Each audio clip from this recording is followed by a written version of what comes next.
Хуудас сэргийгчүүлэнд подкаст нэвтрүүлэг. За, болор судар хэвлэлийн газраас бэлтгэн хүргэдэг Хуудас сэргийгчүүлэнд подкаст нэвтрүүлгийн маань 2 дахь дугаар уншигчид хүрэхэд бэлэн болж байна.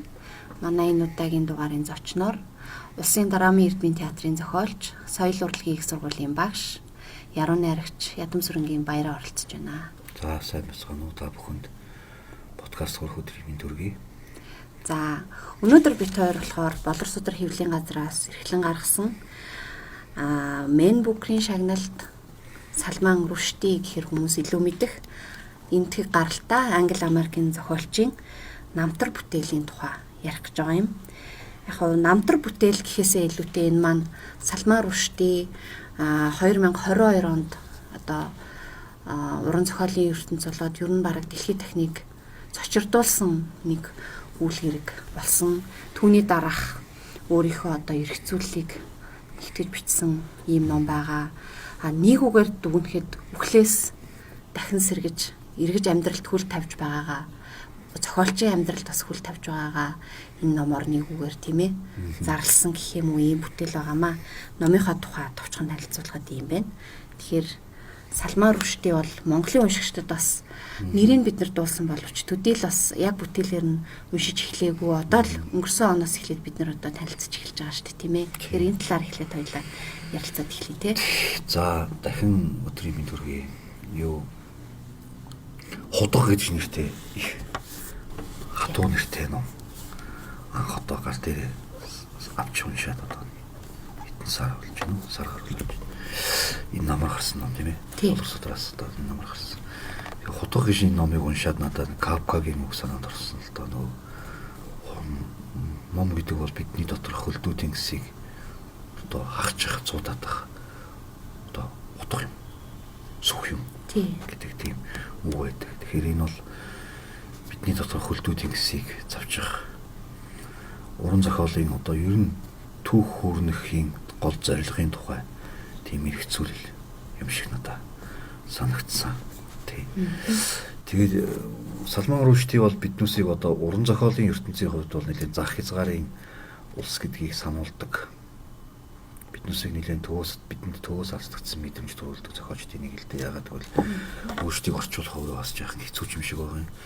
Шууд одоо их хэлт буюу одоо тэр анх бичсэн юм дээр нь одоо англи дээр нь Рушдиг унших нь бас хэцүү юм шиг байгаа. Тэгэхээр нэвтрэхэд одоо сайн орчуулагчдал Монголд авчрахгүйгээр одоо эсвэл хэвлэлийн газрууд зориглож инхүнийг авчрахгүйгээр одоо яг одоо цагт төрөвж байгаа мөртлөө биднээс их алс байсан юм зохиолч гэж одоо би боддог. Тэгэхээр бол одоо ер нь бол баг аль биесны эрхтэйгээр Монголд одоо бол нэг гарч байгаа хамгийн одоо даацтай бүтээл нь баг Худаг. Тийм. Болж таарч байна. Тэнд бас нэг өгүүлгийн төвөр байгаа тийм ээ. Бас болор судраас өмнө нөгөө орчин үеийн зураг гарч байгаа шүү. Тэрийг гарсан энэ өрөнд орно гэдэг өөрийнх нь царгаж. Наадах чинь бол анхны өгүүлгийн төвөр албаас нэртэй гарсан. Тэгээ манай одоо нэртэй орчуулагч Цэнгэлгойн Рушдигийн бас нэлийн алдартай арманы талаар бас манай Монголын түүх нэлийн дурддагддаг. Монгол гаралтай нөгөө Монголын хаан Акбарын амьдралыг талаар шийдэх реалистик Полоренцийн шийдэх түнж гэдэг. Ер нь 3 арман Рушдиг монголчууд бол их хэл дээр 2023 оноос хойш бараг 23 оны 2 дугаар хагасаас хойш л бараг үнсэн уншиж байгаа. Утга ном л гэхэд эн чин цаанаа болохоор юу яасан? 24 оны 4 дугаар сард хэвлэгдэж гарсан ном. Тэгэнгүүт яг 4 сарын дараа буюу 8 дугаар сард манай хэвлэлийн газраас орчуулагч Бат Тогтхын орчуулгаар ингээд гарсан байгаа. За тэгээд хоёлаа номынхаа тухай ерөөхдөө ярилцаад явъя те. Салман Рушдиг бол бид нар би бас сая асуултынхаа ихэнд дурдсан. Уран зохиолын тухай одоо цуута зохиолчд, цуута бүтээлүүд биднэрт ер нь алсаас их сургаар эхэлж ирдэг штэ тийм ээ. За Рушди гэж нэг юм зохиолч байдгаа. Мен бүкрийн шагналтай. За бүкрийн шагналыг одоо 2 удаа авсан буюу те. Одоо бүкрийн шагнал зохиолууд дотроосоо шүн дундын хүүхдүүд бүтээл нь 2 удаа бас шилдгэр тодорсон гэдэг ийм баримттай. Дээр нь одоо Satanic Verses буюу шулмын шүлгүүд гэж бид нар бол ярилцаад байдаг те. Нэг бас алдартай роман нь одоо Лалын ертөнцийн эхнөөс одоо өөрийнх нь амийг одоо авах тийм фатва буюу зарлиг тунхаг лалын ертөнцийнхний удирдагч нөгөө Хоменигийн зарлиг гарсан гэдэг. Айтол Хомени тий. Гэх мэт одоо юм зар, цуу тий Руштигийн тухай бид нарт ер нь тийм юм айгүй хэрдэг. Одоо шидэт реализмын бас нэгэн гол төлөөлөгч одоо хинээс хойш, Маркесээс хойш бас хамгийн том төлөөлөл гэдэл тийм ээ. За тэгэл Руштигийн тухай юм ярих юм бол одоо Англи Америкийн зохиолч гэж явдаг. Тэндээ бас одоо Пен Амерка гэдэг одоо тэр юм хөдөлгөөний томоохон одоо үүсгэн байгуулагч байгаад тий сүлд нь үүргээ хацгалсан тухайгаа энд ингээд дурдсан гэд. Рүшти бол утга зохиолын болоод улс төр дэлхийд дахинд ерөөсөө ингээд одоо тий Рүштиг тойрсон үйл явдлууд төр байх болж идэг гэх юм уу те. Иймээр нь бид нар мэдээд байдаг. Тий одоо жишээлбэл Дэлтэй одоо л танилцж байгаа байхгүй юу? Одоо тий Нойрдын шагнал аваагүй зохиолч л доо. Гэхдээ одоо нөгөө Казуо Ишигуро жишээлбэл одоо Казуо Ишигуро бол бас Рүштитэй адилхан цаг үед төрөвж байгаа бүтээлч Британий зохиолч гэд үзүүлнэх. Одоо бол карьерийн хувьд бас төстэй гэх юм уу? Тий. Жишээлбэл Английн одоо алдартай зохиолч Харалд Финтер гэж байна. Одоо Нойрдын шагнал авсан. Одоо бол ер нь бол хүн төрөлхтний жүжигний зохиолын түүхэнд томоохон жүжигний зохиолчдын нэг одоо Харалд Финтер байна гэдэг ч юм уу. Яг төсөөтэй одоо энэ зохиолчтой ингээ харьцуулахад Рүшти бол яа харахгүй юу? Одоо юу юм бэ? Од. Тий. Цууд уулианаараа од. Тэгэхээр цууд уулиан зохиолч жишээл цууд уулиан зохиолчдод бол ер нь хүмүүс жоох эргэлзэнгүй ханддаг. Цуу хөлсөн одоо нөгөө мууг модон улаатай гэдэг чинь модон улаа хөлсөн ийм зохиолч гэж ингэж одоо их хүмүүс боддог тал байдаг. Рүштигийн сүүлийн жил гарсан энэ бүтээлүүдийг нь уншаад одоо романыг уншаад тэгээ Рүштиг өөрийг нь тэр алдартай тэр Satanic Verses тэгээд шүннүүдийн хүүхдүүдийн энэ зохиолын талаар ингэ судлаад харахад бол Рүшти бол яа харахгүй юу одоо цагийн зохиолч биш юм байна. Цуу хөлсөн зохиолч бас биш юм байна. Ер нь бол одоо манай үеийн гэх юм уу одоо энэ 20 дугаар зууны зохиолчд 21 дугаар зууны зохиолчдын өмнө нэг том юу тулгардаг. Зовлонтой тийм шалгуур тулгардаг. Чи яг тэр их хүндрэлтний уран зохиолын өв сангийн өмнө чи хин юм бэ? Чи бол түүний хажууд мөнхийн бачир хөгчүүд. Одоо шил Достоевский, Толстой хоёр байхад шил Францад Виктор Хьюго эсвэл Германд тэр Гёте байхад чи бол хичнээн агуу юм туургаад чи мөнхийн бачир хөгчүүдээ гэсэн ийм мэдрэмж төрдөг талаар олон зохиолчд ярьдаг.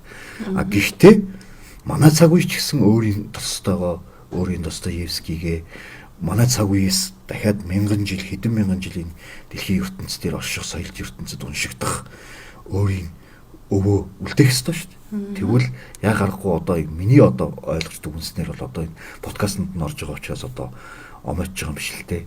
Миний ойлгосноор бол манай цаг үеэс бол хойд үед үлдэх одоо манай үеийн одоо сонгодог бол үнэхээр юу юм бэ? Өөрөөр хэлбэл хойд үед лонг селлер болж үлдэх одоо зүгээр бест селлер биш. Үлдэх зохиолч юм болов гэж надад бодогдсон. Рүштигийн тухай аюур ахын бас нэг юу байсан? Салман Рүшти бол одоо нөгөө постмодерн нутаг зохиолын бас нэг гол төлөөлөл гэдэг. Рүштиг хүмүүс нөгөө шуугаан тарж алдарсан зохиолч мэтээр ойлгоод идэг.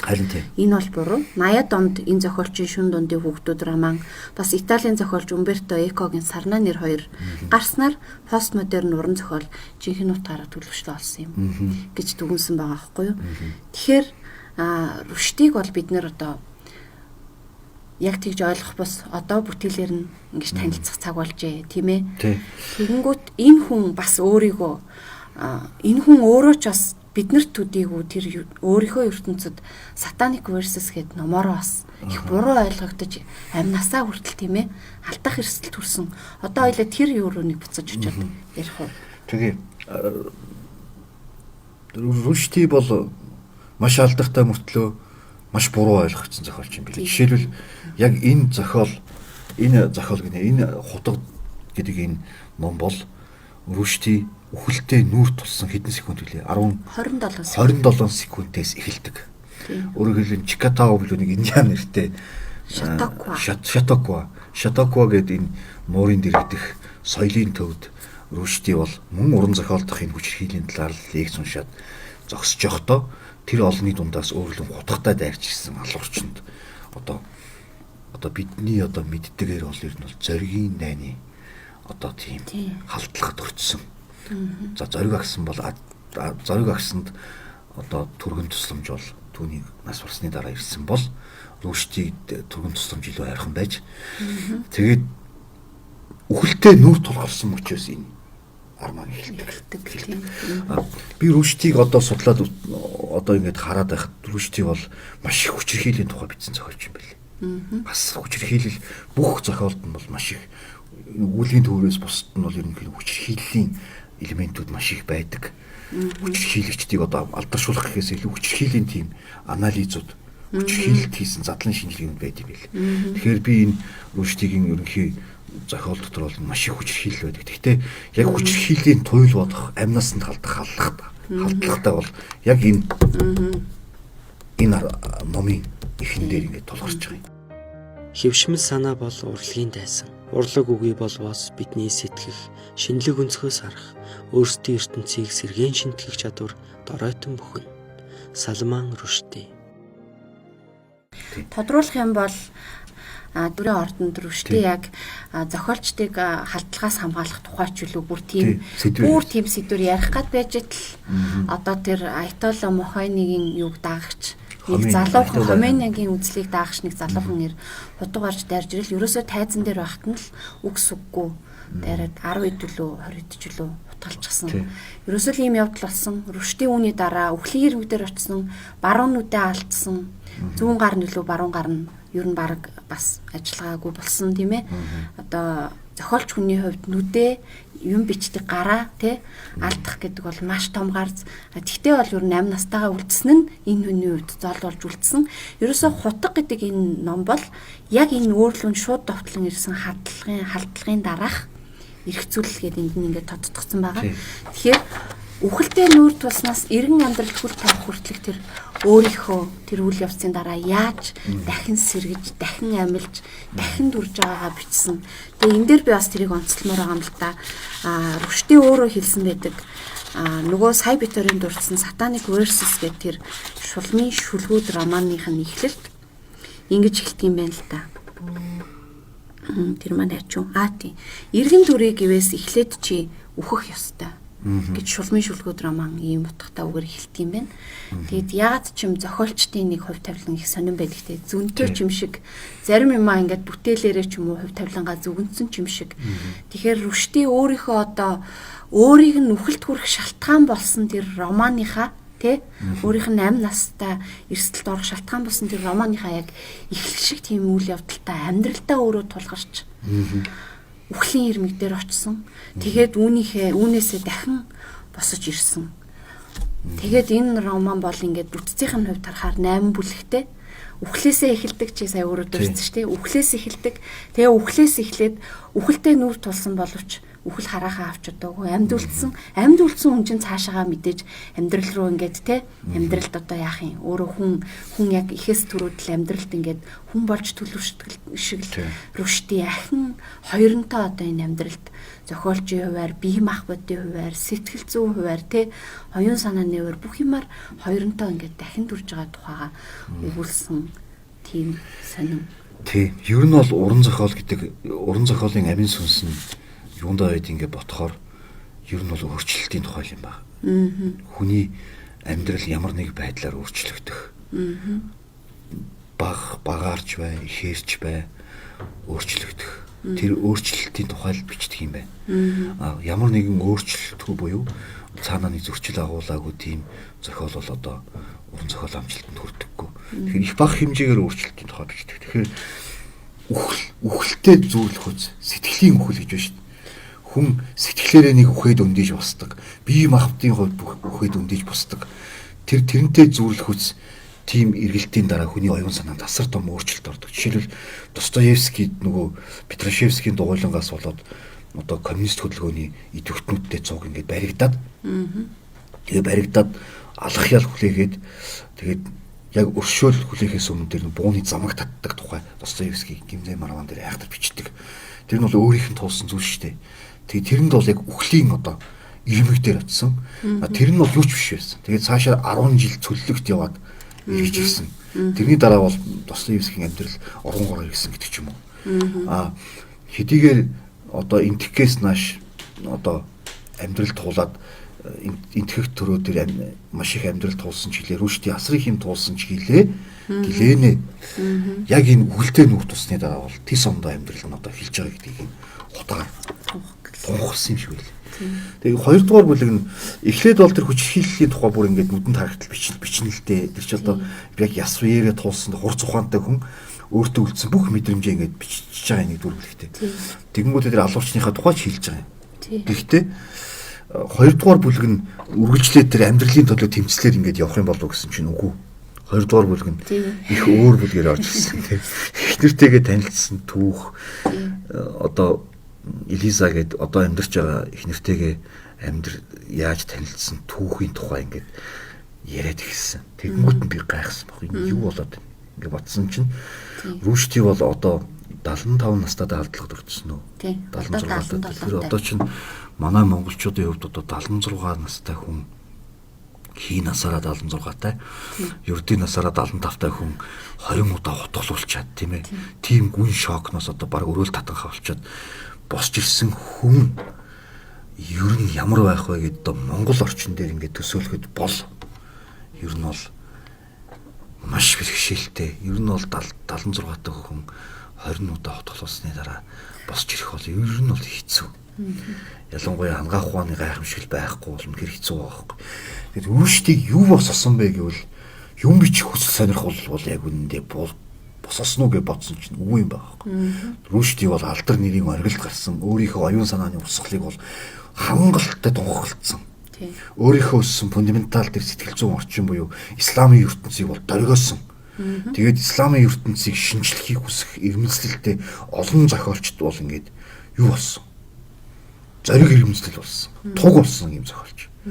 Тэгээд ялангуяа энэ исламын хэд үзэлтнүүд бол энэ ардчлал дэлгэрснээс хойш бүр ингээд дэлхийд даяар даварсан тэр хүмүүсийн бүр аянга болсон юм зохиолч. Өөрөө бол ялалтанд хүрсэн зохиолч байхгүй. Тэр ч байтугай өөрөө энэ хадгалахад өртөхийн өмнө ялалт гэдэг армаа бичсэн байна. Ялалтын хот гэдэг армаа бичсэн. Ийм зохиолчийн хувьд бол уран зохиолын туурвал бүтээлийн тэр эрчимдэр эргэж ирэх шалтгаан байгаагүй. Юуны төлөө эргэж ирсэн бэ гэхээр бол хайрын хүчээр амьдралд бусаж тисэж тэнцэх, амьдралын тэр урсгалаас тисэж тэнцэх юм нэг ганц шижин байсан хайр байсан юм бэл. Тэгэхээр логик дарааллын дагуу яхаарахгүй би амьдрах шалтгаан энэ том халдлагын дараа эргэж ирэх шалтгаан минь юу байсан тухай бичсэн юм шиг санагдсан одоо хоёрдугаар бүлэг. Тий, ном бол 8 бүлэгтэй.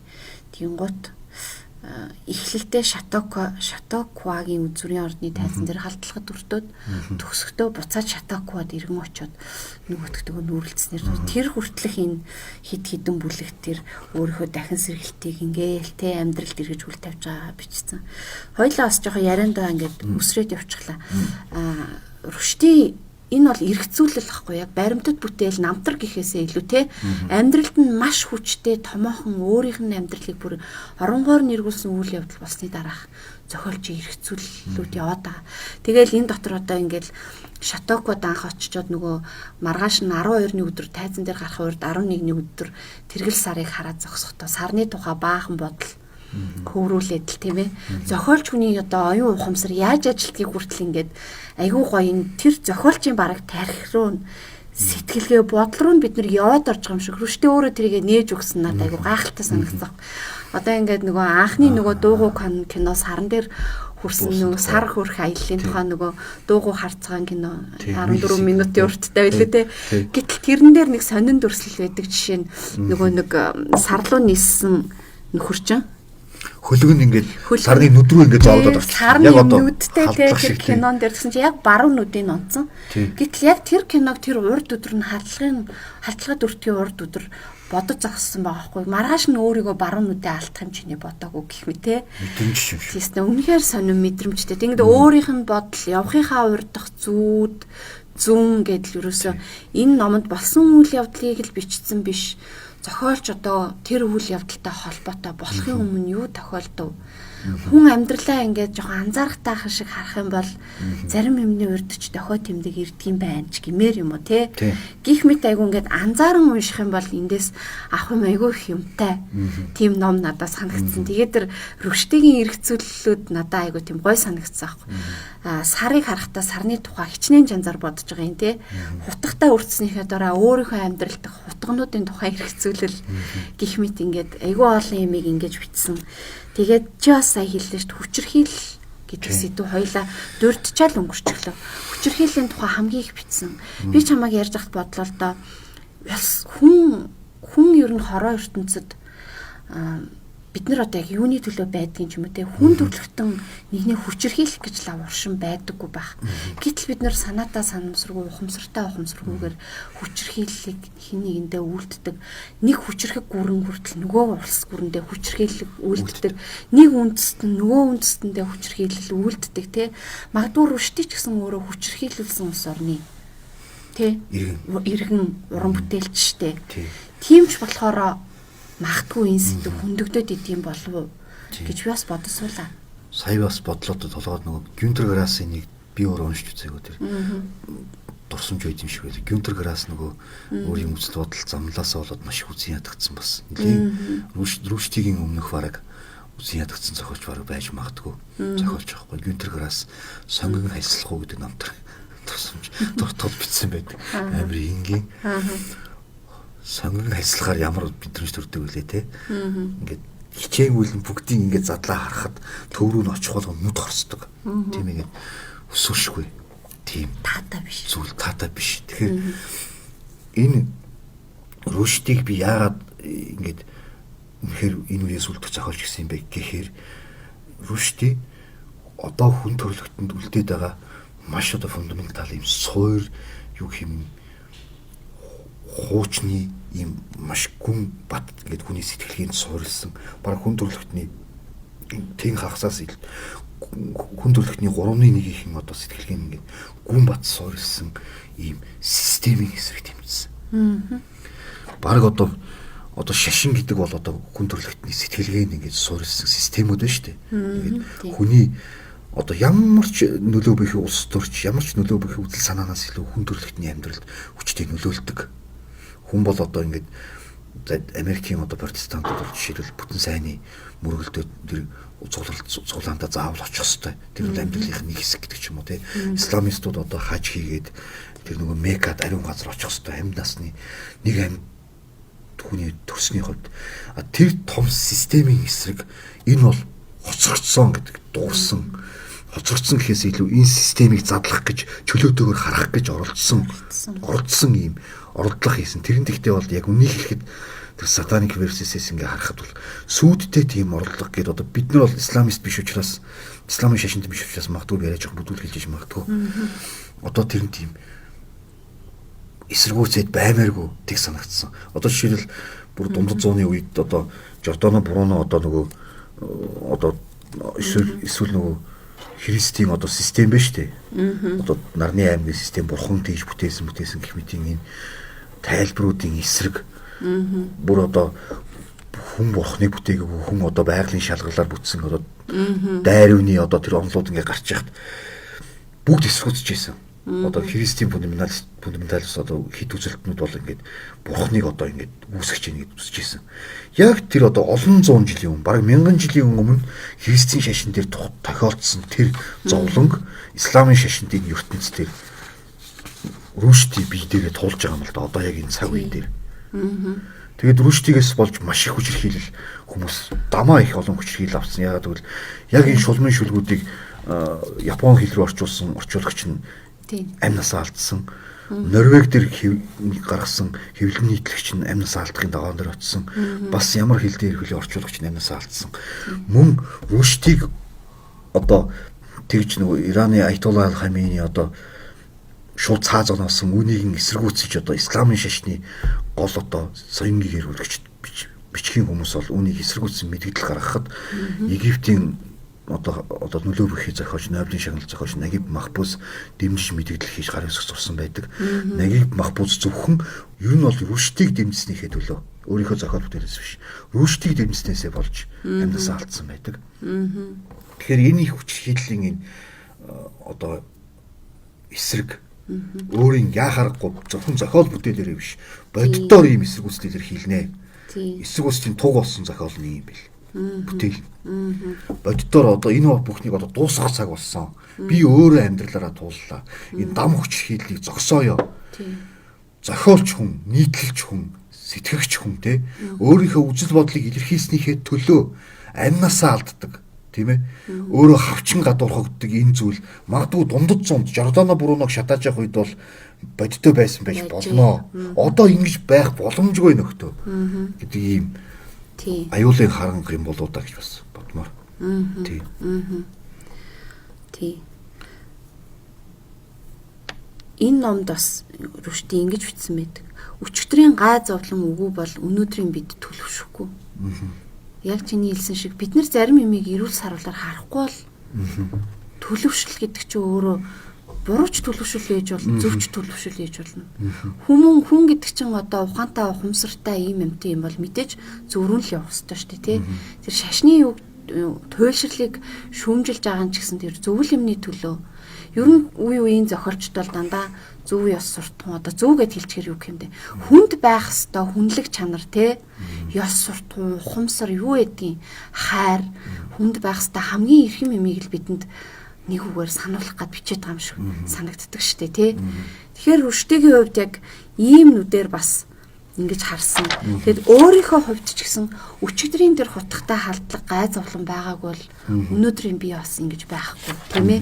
Өнөөдөр надад ийм ухаарлал дахинтай төрөхгүй гэдэг ч юм уу. Ийм ухаарлаар бас энийгээ бичсэн юм шиг санагдсан. Тэгээ одоо хоёлаа хайрын сэдвүүр нь бас эргээд орё л та тий. Хиний Рүштигийн одоо 5 дахь холбоо тогтоосон эмэгтэй бол Альбиосор тий. Элиза химбэлэтэй урт нэрийг марчлаа. Рүшти бол дунд нэрээр Элиза гэж дууддаг. Тэгээ Элиза энэ хоёрын учрал бол амар хөөрхөн. Өөрөө хүртэл энэ учрлаа нөгөө хөөрхөн учрал гэд тодтогцсон байдаг тий. Тэгээ миний энэ номоос анзаарсан зүйл гэхээр Рүштиг бол одоо ингээд нөгөө шизэж реализмын бас нэг төлөөлөл юм гоё уран нарийн домог момогтой тий.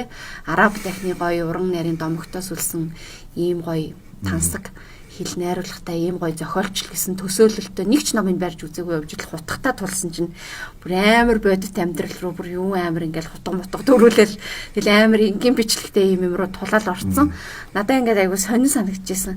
Тэгээд нэрийн эн чин баримтат одоо ийм бүтээл шивдээ зориуд ингэж бичиж угаасаа ийм амар юм голчилж үчих ямар ч боломжгүй шүү. Өчнөө удаа утгаар ингээд бүлүүчээд тэрийг нэг яруу бичих гээд яах юм. Гэхдээ энэ донд айгүй гой зохиолч хүний те 70 хэдэн настай боловч хүн гэдэг ч ерөөсөө одоо бид нар нас бол тоо биш гэж ярьдаг шиг хүний сэтгэл зүрх хизээд амьд залуу хүн ер нь оюун санаагаараа заавал хөгшрөхгүй байх боломжтойг би Рүшти гэдэг энэ хүнээс харах шиг болсон. Яа тэгэхээр 27 секунд тэр алуурчин гэж юу одоо тэр А гэж нэрлсэн байгаа юм л да. Тэр Атай нүүр тулсан 27 секундыг хүртэл Рүшти юугаар зөвлөсөн гэхээр Шекспирийн нэг өөрийнхөө хамгийн дуртай 100-ны шөнийн 130 дугаар сонет нэг уншиж гүйцэх хугацаатай жишээ зөөрлж байгаа амар яруу тэр танд тэнгуут ингээд хөөх ямар гоё юм бэ хүн ингээд те өөрийнхөө өвхөлтэй нүур тулсан тэр 27хан хормыг хүртэл юм гоё яруугаар ингэж байж тэр нь бас энэ уран зохиолын нэг гоё зүйл юм уу зохиолч хүний доторх нэг тийм гоё гэгээлэг тал байгаа даа. Тэнгуут энэ айхтар хутга гэдэг бүлгийн дараа шууд Элиза гэж ороод ирэнгүүт амар гоё яруу тэр хоёрын уучрал бас айгүй гоё пен арах хэмжээний нэг 2017 оны пен арах хэмжээний үеэр анх Рүшти Элизатай нүүр тулсан юм байлээ л дээ. Тэгээд Элизатай нүүр тулаад гарч яваад тэр нөгөө шилэн хаалга мөрөгчж байгаа шүү дээ. Энд чинь бас 70 гэдтэй хүн. Аргагүй тэгээд шилэн хаалга мөргөөд ингээд гэмтээд тэгээд шууд одоо гэрт нь аваачиж Элиза гэрт нь хүргэж өгч байгаа юм л да. Тэгээд нэгдүгээр Элиза бол тэр пен клуб дээр Рүшти бол том зохиолч тэгээд настай хүн гэдэг утгаар нэг хүргэж өгөө. Тэрнээс хойш энэ хоёрын ойртох харилцаа эхэлж байгаа тухай их сонирхолтой бичдэг. Тэгээд тэрний хөгжилтэй. Тэгээд энэ эмэгтэй Рүшти хоёрын хооронд хайр дурлал боддоор өрнөд энэ Элиза бол яруу найрагч эмэгтэй. Тэгээ маш мэдрэг эмэгтэй. Тэгээ мэдрэгээс гадна нэг тийм хүчрхэг оюун санаатай хүн байгаа юм л да төлөвшсөн. Тийм учраас одоо Рүштиг жишээлбэл өөрөөсөө 45 50 хүн 70 гэдэг хүн 30-аад жил. Рүшти 70-д бол одоо Элиза 45. 3 үе мултарсан энэ харилцаа байгаа. Тэгээд ийм 3 үе мултарсан харилцааг гэр бүлийнхэндээ танилцуулахаас эхлээд л Рүшти өөрөө бас олон хүүхэдтэй Элизагийн үеийн хүүхдүүд ч байх шиг байгаа юм. Тэр хүүхдүүдтэйгээ танилцуулахаас эхлээл дахиж энэ насны насан турх руу гэж монголчууд ярьдаг. Насан турх руу ийм харилцаа үүсэхэд өөрөө нэгдүгээр бэлэн байгаа юу гэж бодгоос эхлээл бүр энэ хоёрын харилцаа ингээд эхлэхэд шуугаанд игдэхэд уран зохиолын ертөнцийн шуугаанд игдэхэд бүр уран зохиолын хэвлэл сонингууд дээр жишээлбэл энэ хоёрын харилцааг бүтэхгүй талаар бүр нэр бүхийн найз нөхдөнд бүр шууд байр сууриа илэрхийлж ингэж байсан маш их бэрхшээлийг туулж хувь хүнийхээ харилцааг бий болгосон. Тэгээд бас ингэж харилцаа нь батчаад бүтэж байгаа хооронд бол ковид дэгдээд тэрэнд бас хоёлоо бас ялангуяа Рүшти бол үхлийн ирмэг дээр бас очоод бусч ирсэн. Тэгээ ийм сорилтуудыг давсан тухайга бичсэн байсан тий. Хүчирхийллийн эсрэг бол хүнд тохиолдож болох хамгийн муухай зүйл магадгүй хүчирхийлэл. Тэр тусмаа бүр амь насанд нь улаан цам занал хийлж тий. Ямар ч гин буруугүй хүнийг зүгээр өөрийнхөө үзэл бодлоор шашны хит туйлширсан үзлээрээ хүнийг шууд буруутгаад хүн буруутгагддаг юм а гэд гэмт үйлдэл хийгээд тэр нь хууль шүүхээрээ яваад зүй ёсоор тэр бурууга хариуцлага хүлээж иж хүний нийгэмжин тийм тогтсон ёс журамтай байтал тэрнээс гадуур шууд л ерөөсөө нэгэндээ ийм хүчирхийлэл ингэж үлдэж штэ тий. Үүний эсрэг хамгийн хүчтэй зүйл юу вэ гэхээр хүчирхийллийг сүр зогсох ганц амар хүчтэй зүйл ерөөсөө хайр байгаа байхгүй. Тий. Хүн нэгнээ хүнлэг ёсоор хайрын сэтгэлээр ингэж харахгүй бол хүн нэгэндээ ямар ч хүчирхийлэл бас хууль ёс байдаггүйсэн бол үлдчихэж мэдэх тийм харгас амтан байгаа. Гэтэл түүний эсрэг хүн цааясны гайхамшиг нь хайр байгаад идэг. Тэгээд яг нэгэн зэрэг хүчирхийллийг амсахын зэрэгцээ хүнийх зохиолж байгаа хуваар магадгүй хүчирхийлэлт хүрэх шалтгаан зохиолж байсан тийм зохиол бичсэн авчсан боловч хүнийхээ хуваар бүр зохиолчосоо ч хамаагүйгээр Салман Рүшти гэдэг хүн хайрлуулсан байхгүй тэр эмэгтэйд. Ингээд хүчирхийлэл хайр хоёрыг бас ингээд зэрэгцүүлээд тэгээд энийг бас их гоё харуулсан номны тодорхойлолтууд үзэн ядалтыг ялан нийлсэн үнэн хайрын түүх гэж Гардианы ревю дээр бичсэн байгаа байхгүй. Тэгэхээр энэ дэлхийн 3/1 нь арай үзэн ядаг баг. Гэхдээ дэлхийн 3/1-т хамаарах хамгийн ийм хит үзэлтнүүд үзэн ядагч байгаа юм шүү дээ. Өөрөөр хэлбэл исламын улс хит үзэлт бүлэглэл бол жишээлбэл Иракийн хот том Алеппо хотын дэр гэдэг эртний Шумерийн хотыг устгасан. Тэгээд тэнд бол Шумерийн эртний бурхад өөрөөр хэлбэл тэнд хүн төрлөختний бичиг үсэг үүссэн хот байхгүй. Тэр хотыг устгасан. Соёл үүссэн тэр хотыг яагаад устгасан бэ гэхээр Мухаммедээс өмнөх бүх соёлууд бол хуурмаг юм. Тийм учраас Шумерийн соёл иргэншлийн хотыг устгах хэрэгтэй гэдэг дэлхийд даяараа үйлсэн шүү дээ. Яагаад гэвэл энэ хүн төрлөختний соёлын голомтыг тэр бурхадыг дэлбэлж сөнөөж устгасан. Исламын ус бүлэглэл. Тэгээ энэ хүчний эсрэг ингээд сөрөн зогсож исэн энэ хүн алагдахад хүрч байгаа юм л. Тэгээд энийг би шидэт реализмын мөн чанартай ингээд ярмаа санагдаад байгаа. Юу гэхээр шидэт реалистууд бол хүчирхийллийг хамгийн ихээр дуулсан гэх юм уу. Хүчирхийллийн тухай маш их бичсэн.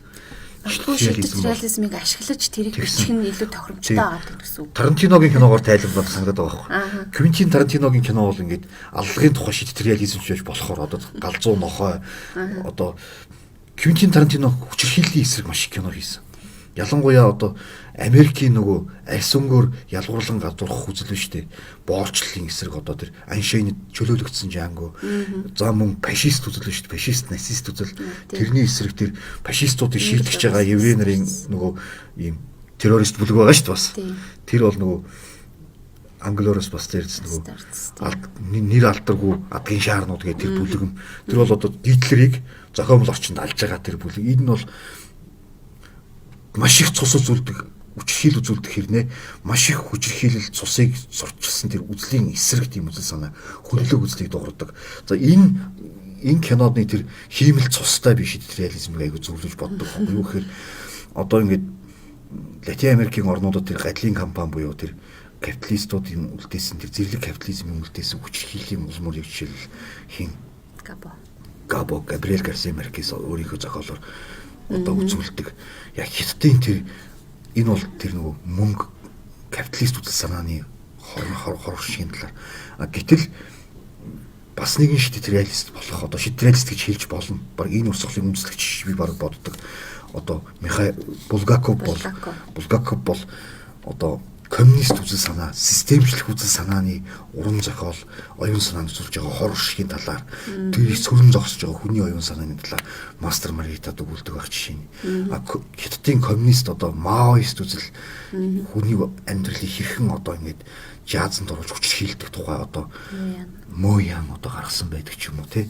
Рүшди бол исламын одоо хит үзэл бол яадаг тухай бол яг үндэ рүшди тийм хувцаар илэрхийлээгүй. Жишээлбэл тэр 1988 онд гарсан тэр сатаник версийн яг санаа бол Мека хотод хин Мухаммедийн бодит амьдралд Мухаммедийг бол олон их нэртэй, Гаремд олон их нэртэй тэгээд одоо тийм олон их нэртэй систем байгаа Мухаммедийг ингээд энгийн хүнчлээд ингээд харуулсан. Мухаммедийг бол ислам ёсонд энгийн хүнчилж харуулах ёсгүй гэж үздэг. Энгийн хүнчлээд харуулсан. Тэгээд ингэснээсэн болоод л энэ юу илтгэв шийтгэлийг хүлээсэн энэ najдаа эдэлж байгаа түүхлийг хэлж байгаа шүү дээ. Тий. Шашин ер нь хүмүүсийг бид нар бол одоо буддийн шашинтай орны улсууд тий. Шашин бол хүний ер нь бол манай одоо бидний дийлэн хийж үтдэг шашнаар бол илүү одоо амар амгалан байх тий. Амьдралын элдв зовлонг тайвнаар хүлээн авах ч юм. Магадгүй цаашлаад үхэлт бэлэн болчих юм. Тийм гүнзгий юмыг яадаг бол зарим шашнууд одоо нэг талаар хүнийг зөв сурталт дадуулахаасаа гадна бас илүү ингээд номлол юугаараа барьж тийм ээ хашиж хорж ингэх тийм бас юу шашин хит туйлшрах юм бол аль ч шашин магадгүй хит туйлшрах юм бол тийм болох аюултай. Улс төрч ялгаагүй шүү дээ тий. Хит яал нэг үзэл хит туйлшрах юм бол ерөөсөө тэр хүчрхийлэлт ч юм уу ямар нэг муу юмд хүний эсрэг зүйлд хүргэдэг гэдгийг л Юуийн зохиолчд одоо яг саяын дурдсан бүх зохиолчд яг хэлээд байгаа байхгүй тий. Ер нь бол тэгээд шашин ямарваа үзэл санаа эхлэхдээ бол ариун үзэл санаа гэдэг. Хүнлэг үзлийн оргил болсон хүмүүсээс ингээд гардаг. Уг нь гарсан байдаг. Будаа анх гарахтаа хизээч одоо жишээлбэл шашнаар дамжуулан одоо хүчрхийлэл хийхийг одоо сурталтаагүй байх. Гэтэл өмнөд Азад өнөөдөр шашны тэр буддист террористууд байдаг. Жишээлбэл Христ ч гэсэн Иесус Христийн тэр үзэл санаа бурханлаг тэр үзэл санаа бол бид хизээ нэгэн цагт энэ одоо хийж байгаа үлийг эдлэн шүү дээ гэсэн энэ санаа байгаа. ертөнцийн хүмүүслийг тайлбарласан юм домогдсон санаа шүү дээ. Хизээч хүчрхийллийг одоо номлоогүй. Үүнийг бол дандаа бүр марксизм, Маркс бол одоо ингээд хүчрхийлэлт хизээч уриалаагүй. Эдийн засгийн илүү хөнлөг номлол. Гэтэл үүнийг Ленин, Сталин бүр өөрөөр нэрлээд хүчрхийллүүд яадаг ч юм уу. Тийм ингэж байгаа. Тэгэхээр юу энэ шашныг ч юм уу үзэл санааг ингээд гойвуулсан тайлбарууд хүний ямар мөн чанарыг тэтгэдэг вэ гэдэгт рүү штий хариулт ирсэн. Юу гэхээр хүний өөдгүү, боловсроогүй, бойжоогүй ийм аюул санааг тэтгэдэг юм байна. Өөрөөр хэлбэл боловсралгүй хүний аврал нь туйшрал байдаг. Хүн өөрөө ингээд боловсрохгүй сэтгэл санааны хувьд ингээд амьдрал бэлэн болохгүй одоо юу нэг үнийг ихэд мөнгө олох аргыг олох болж чадахгүй бол хүн тэрэндээ ямар нэгэн зөвтгөл хайж эхэлдэг. Тэгэнгүүт зөвтгөл хайж эхлэхээр ямар хайх вэ гэхээр би хин нэгэн далдын юм хүчнээс асар том одоо далдын юм явуулгаас болоод би олигтой амьдрахгүй байна. Тийм зөвтгөл өөртөө холдог. Одоо энэ зөвтгөлийг бол одоо шашны аргаас ч болно. Жишээлбэл одоо энэ дэлхийд даяар их ирсэн юм еврейнээс болоод би юусоо сайхан амьдрахгүй. Түүнээс биш ахаад нэг хэл сурах юм уу? Ахаад жаахан боловсрол гэсэн шиг жишээлбэл би гутал ингээд засаж сураад хүмүүст үйлчлээд хоолны мөнгө олъё гэхээс илүү миний амьдралд бол энэ тэр буруутай гэж үздэг. Энэ үзэл нь өөрөө хүн төрөлхтнийг ингээд хамарчхаараа энэ хүмүүсийг ингээд хамраад энэ хүмүүс угаасаа л залхуу байхыг эрмэлздэг учраас энэ дээр нь ингээд тоглоод хин ч ингээд тоглож болд юм байна гэдэг ийм санааг рүүштэй хэлсэн байна. Тэгээд миний бодоход хувь хүний хүсвэг бишрэл бол тухайн хүнээс өөр хиндэж хамаагүй хэрэг. Тийм хувийн орон зайд оршид утга учраа бусадад нэлзаах гэж оролдоогүй шашин надад ямар ч төвөгч болохгүй гэж тоо. Тийм өөрөө хэлсэн байна. Сая чи хэллээ шүү дээ. Боловсроогүй, төлөвшөөгүй одоо амар хялбарыг хайж байгаа тийм одоо юу гэх юм их сул дорой оюун бэ шүү дээ. Тэр бол сэтгэлийн хувьд ч оюуны хувьд тийм хүмүүс ер нь одоо юм юунд автах магадтай гэж. Тэрний яг жишээ нь одоо Рүшти рүү хотгоож дайрсан тэр 27хан настай хэмэгч залуу байгаа байхгүй юу. Тэгэд Рүшти бас эргцүүлсэн байдаг шүү дээ. Яагаад энийг хийхэд хүрв? Гэтэл яг үнэндээ Рүштигийн нөгөө шулмын шүлгүүдээс ерөөсө хоёр нүрэл уушсан гэдэг үл. Тэр байтугай нөгөө Рүштиг одоо алах зарлиг гаргасан Айтолла Хомений өөрөө сатаник версэс уншаагүй гэдгийг хүүн хэлсэн байна. Тийм. Их мэт ерөөсөө эдний өөрсдөө хүнийг шалтгаангүй үзэн ядж байгаа юм хүртэл ерөөсөө л юм харанхуй мухар гэдэг нь ингээд харагдаж байгаа хгүй. Ядахнаа нэг үзчихэд тийм ээ. Номын сүхчөөд уншичаад оюун дүгнэлтэнд одоо эрүүл ухаанаар хүрээд ингэсэн бол өөр хэрэг. Гэтэл хүнийг одоо ерөөсөө туйлширсан үзлийнхээ төлөө зүгээр хүнийг өөрөө шууд ингээд шүүж, буруутгаж юуны төлөөгөө бараг мэдхгүй байгаа байхгүй болж шээ. Айгуу сонирхолтой нь энэ ном дотор аатай ярилцсан хэсгийг Рүшти өөрөө бол нүр тулаагүй. Анх нүр тулах тухай бодож исэн.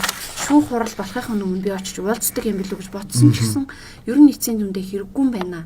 Тэгээд төсөөлөл дотроо аатай харин ярилцаад 3 удаагийн юм нүр тулж уулзсан ярилцлагыг төсөөлөд энд бас ингээд гэд нэг бүлэг дээр бичсэн байдаг те. Энэ номны бүлэг нь ингээд би болохоор ингээд 8 бүлэгтэй юм байлаа. Би өөрийнхөө тэмдэглэж үзэхгүй. Нэгдүгээр бол хүч хийлэл аллагын тулаар эхэлнэ. Хоёрдугаарт Элизатай бичсэн хайрынхаа тухай бүлэг бичсэн. Тэр нь юуны тайлбар юм бэ гэхээр энэ аллагын дараа амьдралд тисэж үлдсэн шалтгааныга бичсэн юм шиг байна. Тэгээд гуравдугаарт нь амьдрах уу өгөх үү гэсэн мэт амьдрал өгөхийн савлгаан дээр сэхэнд сэргээн засах эмчилгээнд ингээд байгаа тухайга бичсэн. Дөрөвдүгээрт нь бол одоо бусаж хүмүүсийн дунд орж иж, нийгэмд орж иж гэртээ эргэжлж байгаа. Гэхдээ гэртээ эргэжлж чадаагүй. Ягаад гэвэл өөрийнх нь тогтмол сууцыг бол ингээд папарац манжилсан учраас найзынхаа гэрт одоо соохоод өргөт Нью-Йоркийн соохоод өргөт эргэж ирсэн. Тэг 5 дугаарт нь бол хүмүүсийн хүрээлэлд эргэж орж байгаа. Тэг хүмүүстэй эргэж харьцаж эхэлж байгаа. 6 дугаарт нь бол алуурчтайгаа ярилцаж байгаа. Өөрийн алуурчтайгаа өөрийн бодол санаагаараа ярилцаж байгаа асуудал. 7 дугаарт нь өөрийнх нь онгод хэрэгж ирж байгаа. Онгод хэрэгж ирж байгаа. Тэгээ 8 дугаарт нь бол юу? Яг аллаг болсон тэр цэг дээр эргэцэж очиж байгаа тухай. Иймэрхүү бүтээд байгаа юм л да. Тэгээд амьдралын нэг тойрог юм шиг те. Энэ номны тэр эхлэл цэгийг нь би эндээс энэ цэг дээр байна уу гэж харсан. Бүх юм ард хоцорсон гэж баг үзэж болохоор өөрөө андуурч байгаа юм л да. Хүн л болсон хойно. Ингээд үхэлдээ тэмцээд үр хөвгт нь ирж өөртөө ингэж сахиад ингээд маш их нөхөн сэргээ хэмжлэгээ хийлгэсний эцэст нүд нь хизээш дахиж сэргэхгүй гэдэг үнэндээ эвлэрээд тэгээд эргэж ирээд юм бичгийг оролдож байгаа. Юм бичгийг оролдсон чинь би энэ аллахын шархаа одоо аллахын миний биеийн шарх идэрсэн байна. Гэхдээ сэтгэлийн шархаа идгээхгүйгээр хизээч ахиж зохиол бүтээл бичиж чадахгүй юм байна гэж одоо өөрөө бодсон. Энэ номын дунд би номны эхлэл нь дундаа би постмодерн одоо утга зохиолыг яарахгүй юу гэсэн дээ. Зохиолч гэсэндээ хизээч систем байхгүй. Ном эхлүүлсэн шалтгаан нь дундаа би. Дундаа би. Түүх бол Рүштигийн системээр явж байгаа боловч ном эхлүүлсэн шалтгаан нь тэгмүүд би хизээч миний онгод ирэхгүй юм байна. Би энийг яг энэ аллагын энэ шок сэтгэлийн энэ зовлонгоо давахгүйгээр хизээч энэ ард гарахгүй юм байна гэд энэ номыг бичиж эхэлж байгаа. Рүшти юун түрүүн зохиолч хүн учраас хэдий амьд үлдсэн ч гэсэн хайраар дүүрэн гэр бүлийг бүтээгээд байж байгаа ч гэсэн дотн хүмүүсийнхээ хүрээлэлд байгаа ч гэсэн өрөөс нь нүдгүү ч гэсэн ингээд амьдарч болж байгаа ч гэсэн юун түрүүн зохиолч хүн учраас өөрийнхөө тэр зохиол бүтээлээ бичихгүйгээр дахиж онгод урмаа мэдрэхгүйгээр тэр хүнийг бүрэн амьд байна гэж хэлэх бас яаж боломжгүй байгаа юм. Тийм байлээ. Тийм гот нэг найз нь бас яг хэлсэн байдаг шүү дээ. Имлэгт хүнд өвдөөд нөгөө тэр өвдөөдг нь аллагаас сэргэж явах хавцад найз нь хэн блэ найз нь чи яг энэ тухай бичихгүйгээр бол одоо чи эргэж ирэхгүй шүү дээ гэсэн чинь би хэлсэн байдаг. Тэгэхээр Рүшти болохоор баг бичмээргүй ч юм шиг бодож исэн боловч энэ бол маш хүнд цохилт тахгүй юу те. Ийм хүнд цохилттой хүн тэрийг за болоод өнгөрчлөө би даван тулчлаа гэж цаашаа амьдрахаас илүү яг би биеэрээ даван тулсан ч гэсэн сэтгэл зүйн хувьд түүнийг энэ надад тохиолдсон юм шүү. Би энэний ард гарчхаад байж байгаа юм шүү гэдгийг хүлээн зөвшөөрөх буюу баг идэгрэл байгаа байхгүй юу. Тийм ч учраас эргэж шатааквад Элизад дагуулад очдөг шүү дээ. Элизад ямар хүнд байгааг ч бас төрөлсөн байдаг те. Элизад энд ингээд яг энд би зогсоод намайг энд тутгалаад би энд ингээд тэр хүнтэй ингээд нүр тулаад энийг ингээд төсөөлөх ямар хэцүү байгаа вэ? Элизад хэцүү байгаа гэд өөрөөсөө илүү Элизад санаа зовоод байдаг. Өөрөө болохоор ерөөхдөө ингээд маш тайван эргэж очиод ингээд идгэрснээ яг ойлгоод тэгээд энэ хутга зохиолг нь энэ хутга ном бичигдэх яг тэр нөхцөл энийг бичиж энэ үннийг өөрөө тулсан үннийг хүмүүс ч бас мэдүүлж дотроосоо ахиж гаргаж ээж те ахин бичнэ гэдэг бол тэрийг магтгүй тэр үйл явцыг ахин мэдэрхий нэр байхгүй те биеэрээ тулаад өнгөрсөн юм ахин бичиж ийн гэдэг бол өөрийнхөө дотор тэр бүхнийг ахин сэрээж ахинтаа нүүр тулж ухамсартайгаар нүүлд турж бүр ингэж даван туулж агаад за энэ хутгийг би гаргасны дараа магтгүй Рүшти ахаад одоо зохиолчийн амьдрал магтгүй зохиолч мань Нью-Йоркийн тэр нэг хаан нэгтэх орон гэртээ магтгүй одоо зохиолоо бичиж сууж байгаа бах тийм байгаа. Соломон Рүштиг би баримт кинон дээр харж байгаа юм шиг ботор гарсан нэг тохиолдол ерөөсөө мартдаггүй юм. Юу гэхээр одоо нөгөө Куртсийн нөгөө цуврал байна шүү дээ нөгөө. Тийм Бридж Джонсын өдрийн тэмдэглэл дээр Бридж Джонс хэвлэлийн газар ажилд ороод одоо хэвлэлийн газар ажилд орчоод Соломон Рүштигийн номын нээлтийг хийх менежерээр томилогддог харамсалтай нь манай Бридж Джонс өөрөө бүтлгүй ерөөсөө Рүштиг уншаагүй учраас зохиолчоо таньдаггүй. Рүштиг ингээд хоёр нүдэрээ хөрхий нэмсгэлээд зогсож яадаг. Тэгээд зохиолчдоо танихгүй очоод тэгээд даяар алдартай паблик фигурыг танихгүй ингээд очоод ариун цэргийн өөрөө асуудаг тэр хэсэгтэр Соломон Рүшти хэрвээ манай одоо сонсогчид уншсан санддаг бол Соломон Рүшти хараад маш нөхөсгөр нэмсгэлдэг тэр хүн бол Соломон Рүшти. Тэгээд Соломон Рүштигийн энэ хэрэгцүүлэл өөрөө зөвхөн аллахын тухай хохирогчийн намжил бол биш. Том зохиолч бол хизээч тийм үлдээдэг юм байна. Нэг юм сонгны нэгэн хальсыг аваад үлдээдэг юм байна. Одоо Гюнтер Грассихаар бол цаашаа ингэ нүд нь хорсож исэн ч гэсэн цаашаа явдаг. Тэгсэн ковидын дараа хэрэгцүүлэл гэж байгаа маа. Энэ дээр ингэж хэлж байгаа л ковидын дараа би ингэж аз жаргалын тухай юм армаа бичиж. Гэхдээ тэрэн дотор ямар санаа бичих гэхээр сав цагаан ингэ бэхээр бичдэг юм дүртэй тийм шид тийм санаа болоод дараа нь тэр ингэ мухардсан байл. Юу гэхээр дэлхийд даяар үхэлд хуваагдсны дараа би жаргалын тухай чалчаад сууж явах ямар ч боломжгүй юм байна. За эндээс нэг том аргумент гарч ирдэг. Юу гэхээр ер нь бол хүчирхийлэл үйлдэгчид маш ариун гэгэн шалтгаанаар хүчирхийллээ үйлддэг. Зүгээр яг уу жишээлбэл одоо би чамд хайртай учраас чамайг зодж гин гэж маш олон хүчирхийлэгчид эхнэрээ зодогчд зөвтгдөг. Дараа нь хүчирхийллийн шоронгоос яг тэрнээс олж мултардаг. Би хайрлаад хардаал чамайг ингэж байгаа шүү дээ гэж хэлдэг. Гэтэл яг үндэ тийм биш байдаг. Хүчирхийлэгч учраас хүчирхийлэгч байдгийг олон хүнд ордог. Бүр жижигхэн жишээнээс. Тэгээд тэндээс хүн төрөлхтний сайн сайхны төлөө гэж Сталин ч хэлж ирсэн. Гитлерч хүн төрөлхтний сайн сайхны төлөө еврей нарыг устгасан. Еврей нарыг устгасан. Тэгэхээр ковидын дараа хэрэгцүүлэлт дээр хин маш шударгаар юу хин хэлсэн байдаг юу?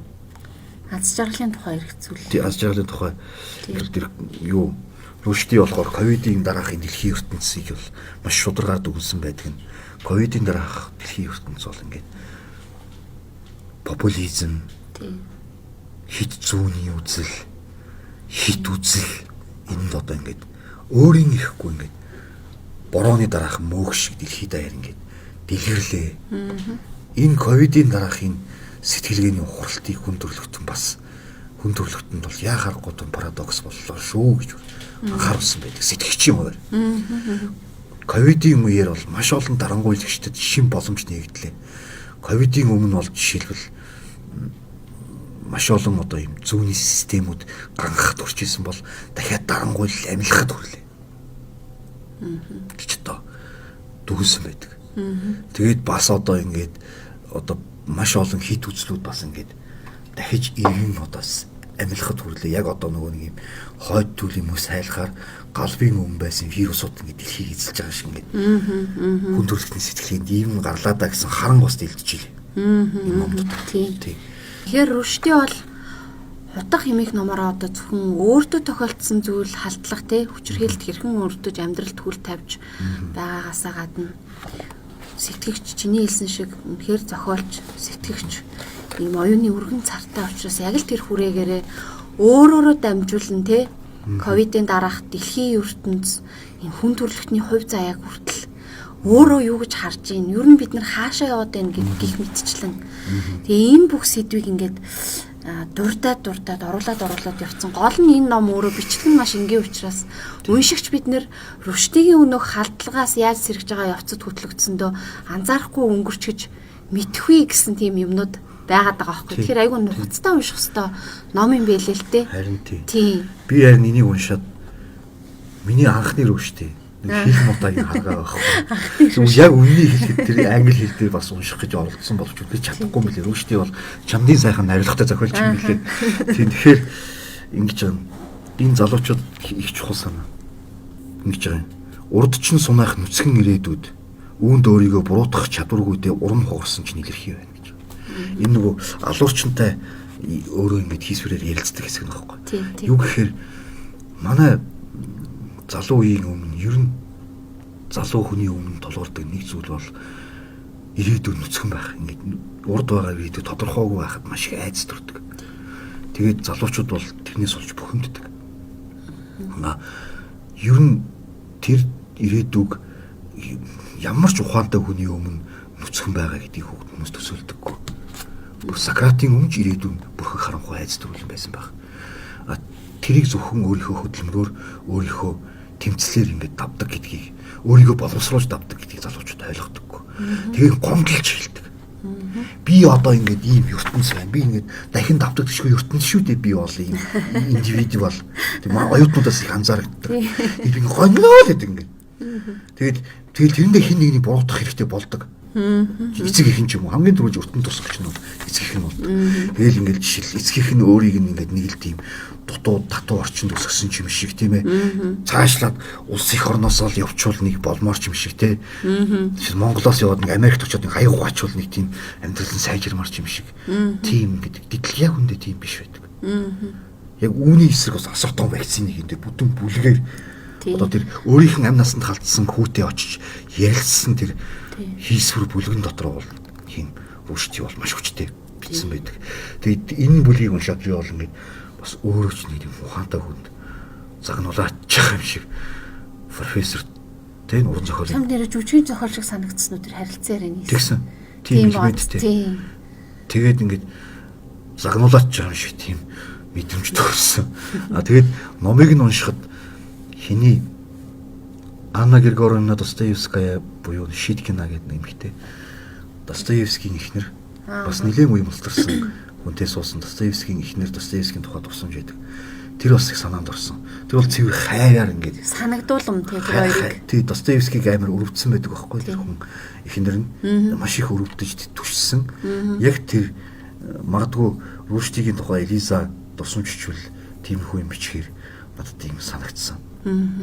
Тэгээд энэ номноос гадна би энэ Монголд гарсан хоёр номыг хүмүүс уншаасаа гэж бодоод байгаа юм л да. Энэ нэг нь бол одоо болор судраас гаргасан өрн дорн гэдэг үглийн төвөр. Энэ аюу гоё юм хүүрнэл зохиолын юу гэмээр. Хүүрнэл зохиолчийн замын зураг гэмээр юм байлээ. Ягаад гэвэл өрн дорн гэдэг бол рүшти өөрөө. Тийм. Юу гэхээр Яг үнэ. дорн төрсөн дорны сэтгэлгээнээс ургаж гарсан. Тэгсэн мөртлөө өрний философийн гүн суусан эрхчлөөний мэдрэмж өндөртэй.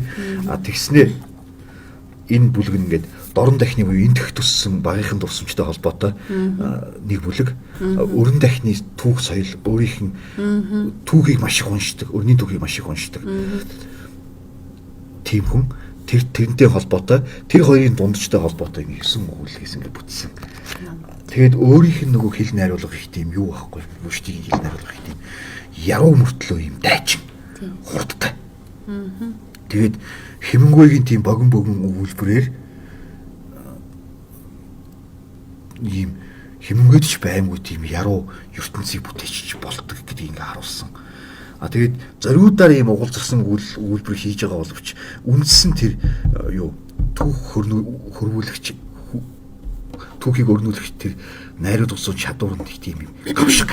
Аюу гавшгаа зохиолж байна. Тийм. Энэ Флоренц шийдтгүнжээс авдаг харагдаад байдаг. Тэгээд манай цэнгэл орчуулагч өөрөө бас өндөр түвшний орчуулагч учраас ингээд их тийм зовлонгүй гоё орчуулсан. Тэгээд эндээс би нэг өгүүлбэрийн ярмаар санагдсан нэг өгүүлбэрийн юу энэ Акбар хааны тухай манай нөгөө Монголын хаан Акбарын тухай зохиол واخгүй. Тэгсэн Акбар хаан өөрөө төсөөлийн хатантай. Маш олон хатантай боловч өөрийнх нь жинхэнэ хайртай хатан төсөөллөх. Түүнийг нэг гонхонд хоригдсан хатны тухай. Тэгээд Акбар хатандаа ингэж хэлж байгаа. Нэг үдэш тэр төсөөлийн хатандаа хэлж байгаа. Цаг хөзөр наадан цаг нөхцөж суухдаа Акбар түүнд жодга чи төсөөлдөө өөр хүний мөрөөдөлд нэвтэрч түүнийг нь өөрчлөөд оронд нь зориг гаргаж өөрийнхөө мөрөөдөлд оруулж болдог. Бүх дэлхий тэр чигээрээ биелсэн мөрөөдөл болвол яах вэ гэж билээ гэж байгаа. Энэ ямар санаа вэ гэхээр энэ хийсвэр санаа байхгүй юу? Өөр хүний мөрөөдөлд нэвтрээд түүнийг нь өөрчлөөд өөрийнхөө мөрөөдөлд оруулна гэдэг бол энэ бол иш үзүүлэгчийн тухай л ээ. Энэ бол шашны тухай байхгүй юу? Бид бол магадгүй Иесус Христийн мөрөөдөл Мухаммедийн мөрөөдөл донд яваа хүмүүс. Бүх дэлхийн ертөнц тэрний мөрөөдлөөр байдаг. Гэтэл энэ туйлшил шашны тухай санаа нь бүр энэ дотор хүртэл явна. Энэ дотор хүртэл ингээд жижигхэн ямаараа хүртэл ингээд эргэлдүүлсээр л байдаг нь аюу сонирхолтой.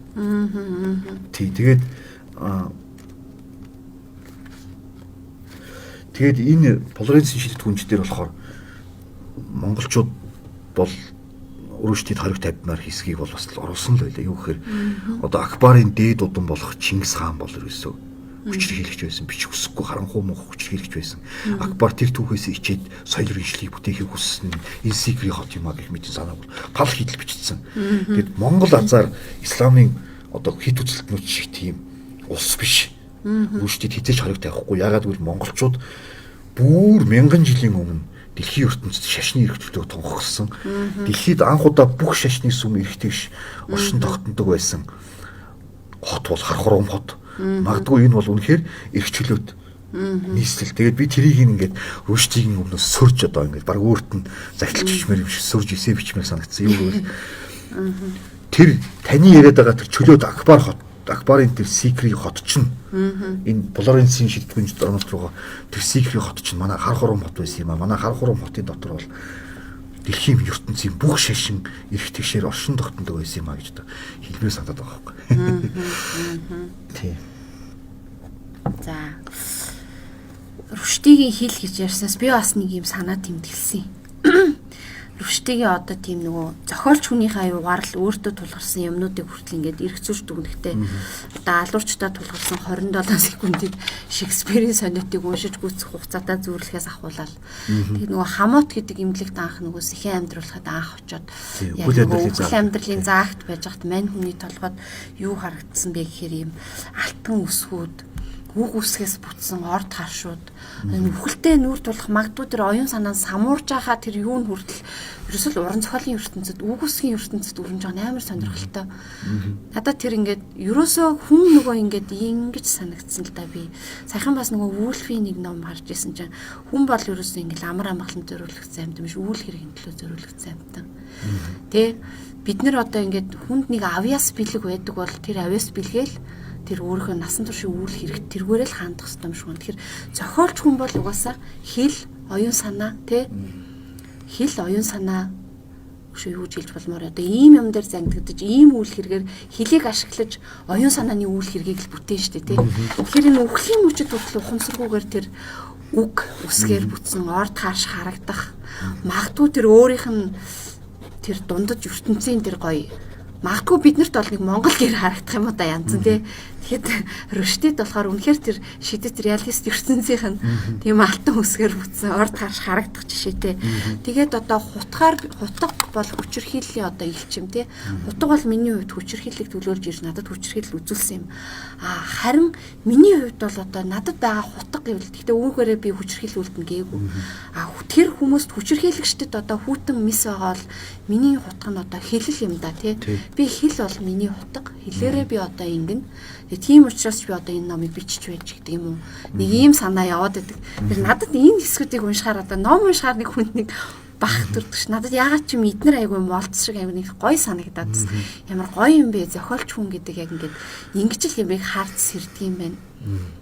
Энэ номыг уншаад тэгээд гол нь надад нэг сэрхийтл бодогдсон юм гэхээр манай уран зохиолд байдаг нэг тийм туйлшрлыг одоо яг хүндсэн шиг надад санагдсан. Юу гэхээр манай уран зохиол бол одоо яг юу гэхгүй модернизм болон постмодернизм сайн ойлгоогүй биш санагддаг байхгүй. Зүгээр л гаж зүйл. Сидней Фоллокийн нөгөө зураг биш үү? Тэрэн шиг цацаад хайцсан будаг шиг. Цацаад хайцсан будаг. Тэгээ санамсаргүй ямар ч утгагүй зүйлийг постмодернизм гэнэ гэж ойлгосон. Тэгээ бид төр нөгөө момаг үзэж яхад чи нөгөө юу үзсэн шүү дээ. Монед чинь нэлээд удсан шүү дээ. Тэгээ монег анх үсгэж чамд ер нь над ямар мэдрэмж төрсөн бэ? Тэгш би монег оруулалт ихтлээ хөглөгдөж байгаагүй. Би яагаад тэгдэггүй байсныгаа очоод яг ойлгох шиг болсон.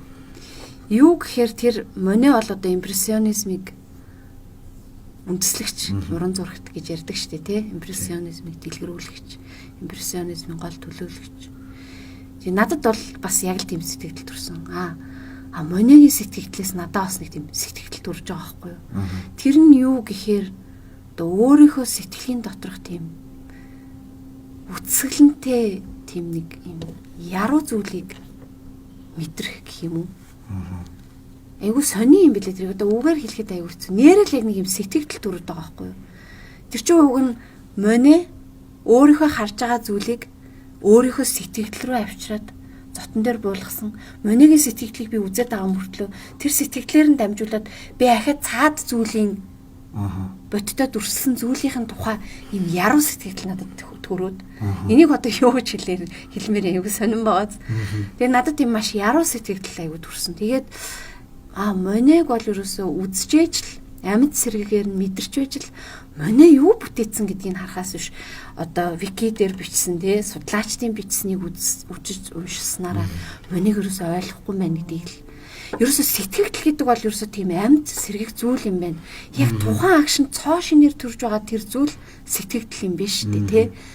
Тэрийг моне хамгийн амжилттайгаар тэр сэтгэлдлийг авч үлдэж одоо баг бодцжуул чадсанараа бүр их гайхамшиг бүтээсэн юм шүү гэж би бодсон шин. Тэгээд тэрийг би ахиж давхар хараад бас нэг өөр юм руу ингээд хүрээд байгаа нэг сонин. Тэгэхээр магадгүй энэ надад л төрсэн сэтгэл болохоос биш. Чи магадгүй монийг чи бас үтсэн шүү дээ. Чамд болохоор бас магадгүй шал өөр юу төрсэн байх. Тэр надад нэг юм маш эмзэг тэр монигийн завсрын өнгөнүүд те. Тийм завсрын өнгөнүүд ялангуяа нөгөө гүүртэй эсгүүч ямар юу лээ. Лондонгийн гүүртэй эсгийг ойртоод харах тусам гүүр харагдахгүй. Холдох тусам тэр гүүр ингээл тодроол яг тэнд юм манан дундаас ингээл ялгараал надад тийм юм төрүүлж байгаа. Тэр уран зохиолч гэсэн магадгүй. Постмодернизмыг ч гэсэн бид нар магадгүй гол руу нь хит хутгалтаж ороод жоох ингэж алсалж байгаад энэ юу өгүүлээд байна гэдгийг харахгүй хитрхи дунд нь ороод замбраагүй сэтгэлээр хүлээж авсан болохоор замбраагүй хитрхи эрх чөлөөтэй зүйл юм байна гэж ойлгодог ч юм болов гэж бодмоор ч юм шиг санаандгүй холбоо ярьчлаа шүү. Харин тийм би бас тэгж бодсон. Би бас яг энийг нөгөө тэгж мэдгдсэн учраас бас чамтай ярилцсан бодсон байхгүй. Яг би яг тэр танхимаас гармааргүй санагдсан. Тийм. Тэр ингээд хэдийгээр үнэхээр тийм самсргуу дээр тоглосон. Тийм зохиомж юм шиг харагдсан боловч цаана маш гүнзгий нууцтай зохиомж ажигласан. Тэгээд тэрний тэр ховсын чанар нь тэр нууцтай зохиомжиндөө байгаа юм болоо да гэж бодоод би ингээд анзаарсан гарч явах та. Дараа нь тэгээ би Роткогийн танхимд ороод Ротког хараад Ротког биш тэр Полокгийн танхимд ороод Полокгийн хамгийн алдартай зургийн өмнө ингээд сорогдсон. Полокгийн тэр монетой харьцуулахад байгаа чанар нь бол моне бүтэн танхимаар ингээд одоо Лондонгийн тэр гүүрний аавранд автчихад Полок бол нэг л зургаар барьсан. Удаа намаа барьсан. Үнэхээр явмааргүй санагдмаар мэлээ тэр Полокгийн хүмүүс. Тэгээ зөвхөн тэр ингээд бүхэл хавтгаас харахыгаад зөвхөн деталь ингээд харахад Роткогийн урдаас явмааргүй тийм систем дотор намайг барьж чадсан. Тийм онгодын тэгээд дээр нь тэр нууцтай ажиллагааны Ротког бол зүгээр л будгаа засч байсан гэхэд биш. Цаана байгаа тэр нууцтай ажиллагаа. Тэр самсргүй юм шиг мөртлөө тийм систем бий болгож байгаа. Тэрний цаана байна да гэж бодсон. Постмодернизм гэдэг яг тэгтэл би ойлгосон. Сайн бүтээл ерөөсөө тийм юм биш үү? Цаана тэр хүн угаасаа маш их боловсрцсан, тэрний төлөө өчнөө эрэл хаагуул хийсэн, туршилт оролдлогоо хийсэн, хамаг мастерс тоогоо шингээсэн байнгут бид нар тэрийг харахаар яг санамсаргүй юм шиг санагддаг. Яг л надад сэтгэл төрж байгаа шиг байхгүй юу?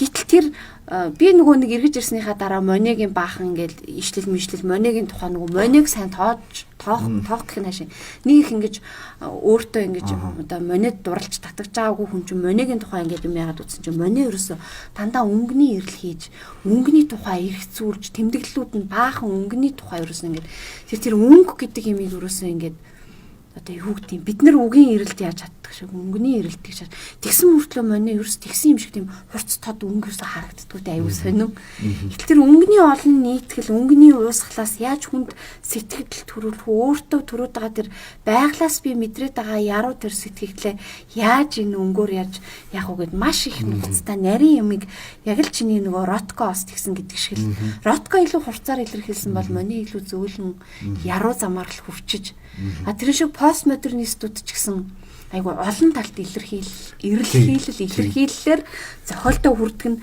бид нар санамсаргүй авахар замбраагүй ч юм шиг бүх юм байгаад байгаа ч юм шиг алийг авах ёстой ч юм бэ гэдэг.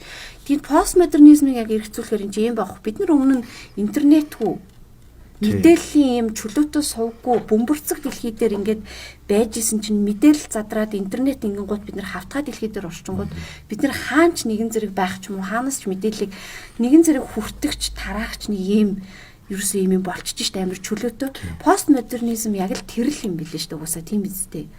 Бид нар өмнө нь дэлхийнхээ нэг бөөрөнд л оршоод зөвхөн өөрийгөө хүрээлсэн жижигхэн юмдаа орчижсэн бол интернет нэвтэрснээр бид нар хамаагүй өргөн суугаар ингэж дэлхийн ертөнц хүрээлэн байгаа орчин хүн хүнтэйгээч те ингээд харьцаж байгаа болохоор постмодернизм бол яг л тэр шиг юм цогц олон юмыг задлаг шинжтэй юм уу илүү те нэгтгээд байгаа мөртлөөс юм задлаг шинжтэй айгу сонин юм нийлэг юм дээр байгаад байгаа тэрийг бид нар бас магадгүй сайн ухамсарлаж нэг илүү өгөхгүй байгаад байгаа юм болов уу?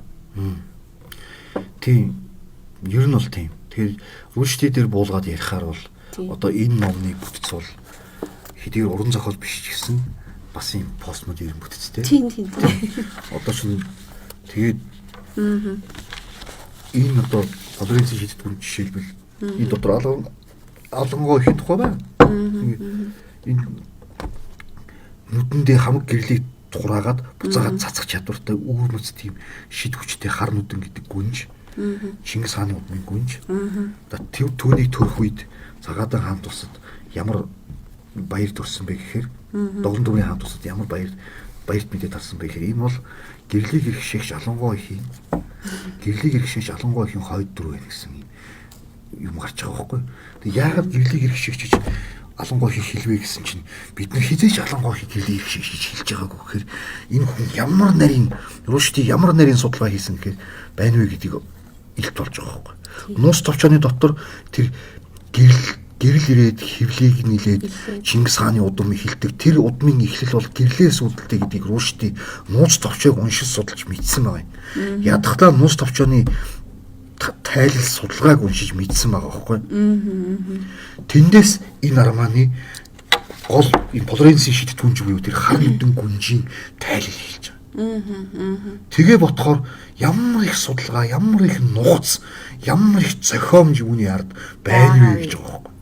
Гол авьяасандаа дулдуудаа цамцруу биччихдгүү зохиолч хөдөлмөр гэдэг чинь тий. Зүгээр л за одоо Чингис хааны удмын захибарын тухай бичнэ гэдэг ингээд ботхоор ингээ энийг уншихаар шууд ингээд Чингис хааны удмыг доромжилсан байна гэдэг ингээд эхлээд бодож ирсэн нөө ингээ бичээд алангой хин түүх мөнх ороод ирэхээр бурхан минь энэ чинь бид нар ерөөсөө олж харж уран зохиолтой амтвал чатаагүй зохиолч энд явж штэ алангойгийн домог явж штэ гэдэг өөртөө харамсах маяг юм ч юм уу.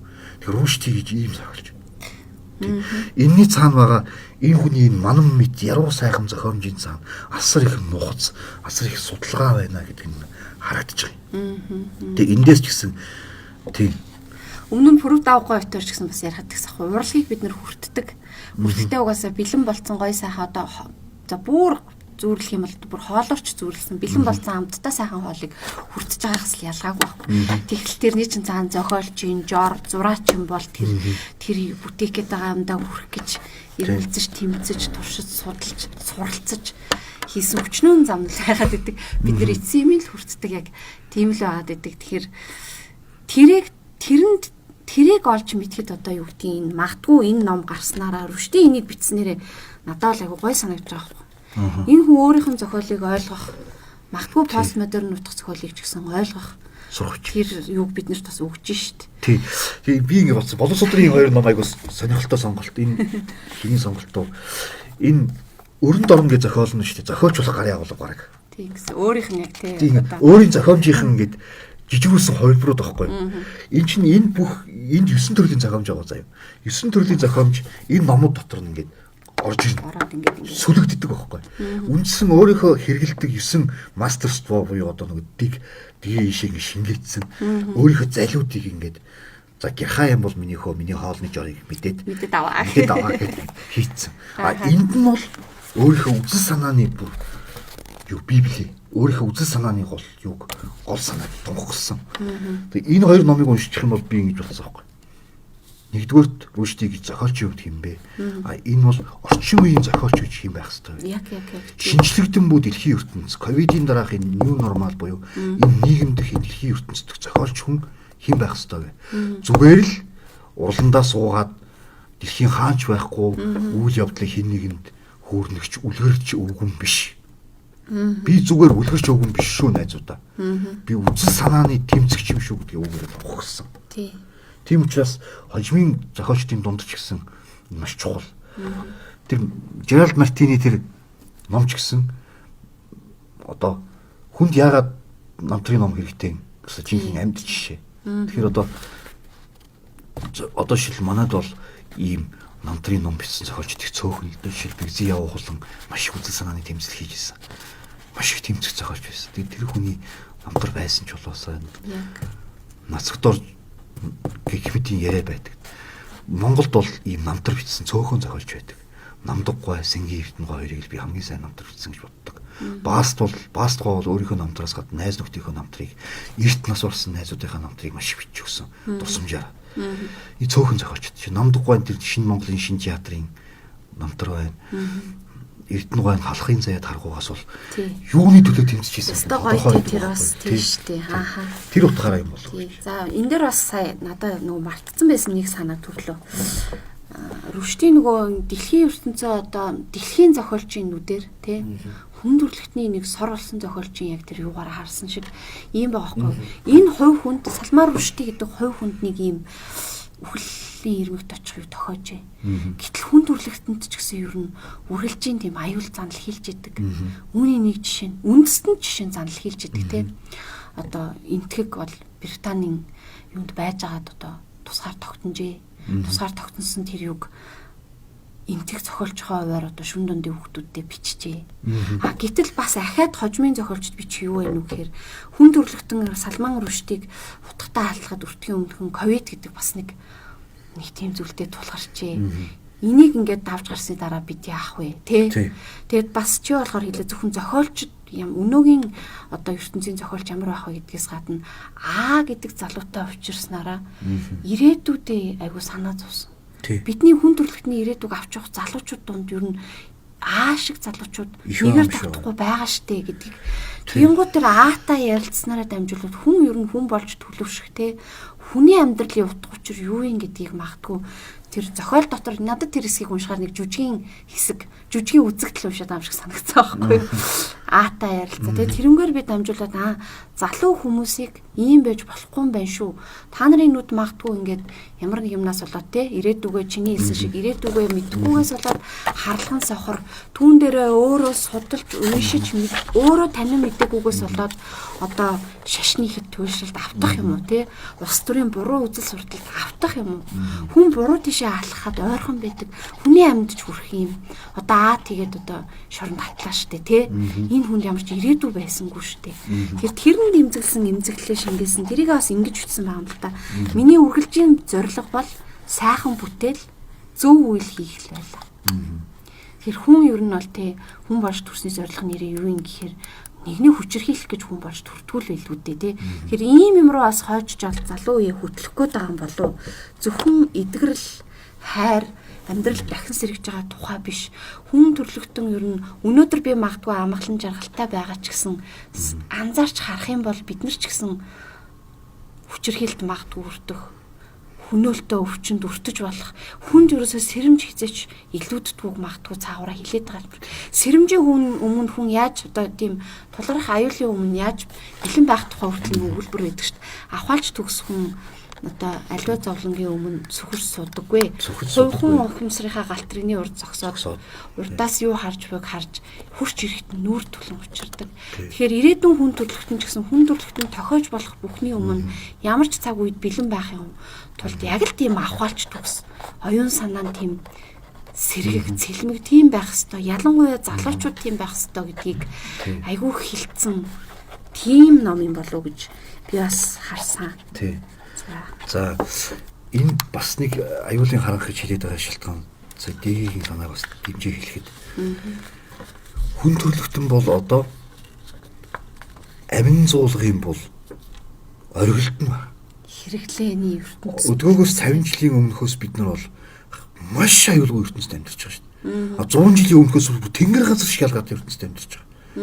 За 200 жилийн өмнөхөөс бол биднээсийг харах юм бол биднээс бол одоо юу нэмэрч дивааж нэмэрч яг үнэндээ материалын орчны хувьд тэгтэл Рүшти энэ дундор нэг үг санаа шургуулж амжиж байгаа. Юу гэхээр хүн төрлөختөнд бидэнд жаргах цагийн сэрэмж одоо хэрэгтэй. Яг тийм жаргах цагийн сэрэмж хэрэгтэй.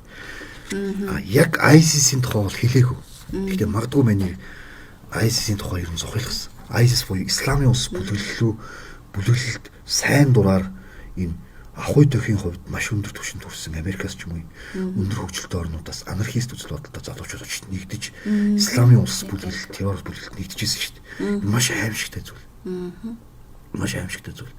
Тэр ямар ч учир шалтгаангүйгээр террор үлдэж байгаа. Мэдээж тэр Исламын өв соёлыг хамгаалах. Тэгээд энэ цааны террор л байгаа.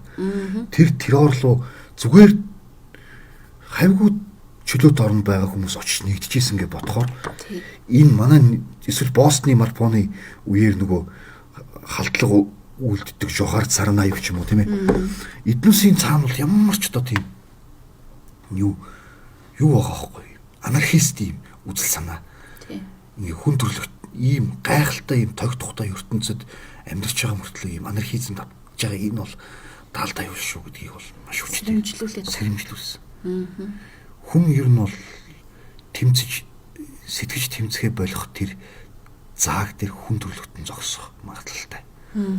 Энэ ахуйн яг зааг дээр зогсох магадлалтай. Тэр зогсолт нь магадгүй маш аюултай тийм үр дагаврыг бидэнд авчирна. Биднээс бол цөмийн бөмбөгөнд өртөж сүрэхгүй, биднээс дотроосоо идэгдэх анархизмд өртөж сүрэх магадлалтай гэсэн ийм том санааг хамгийн гол нь энэ дуурсан.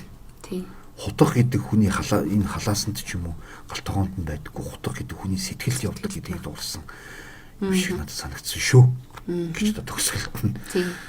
Тийм Гардиан ингээд үзэн ядалтыг ялан дэлсэн үнэн хайрын түүх гэхээр магадгүй хүмүүс айгүй юм романтик төсөөлөл төрж магадгүй боловч үзэн ядалт гэдэг үгний ард энэ номыг үзсний ард яг чиний хэлсэн шиг анархизм, хүний буруу бодол буруу туйшрал байх нь хайр гэдэг бол харин зүгээр одоо бидний төсөөлдөг мэддэг романтик хайр биш ээ.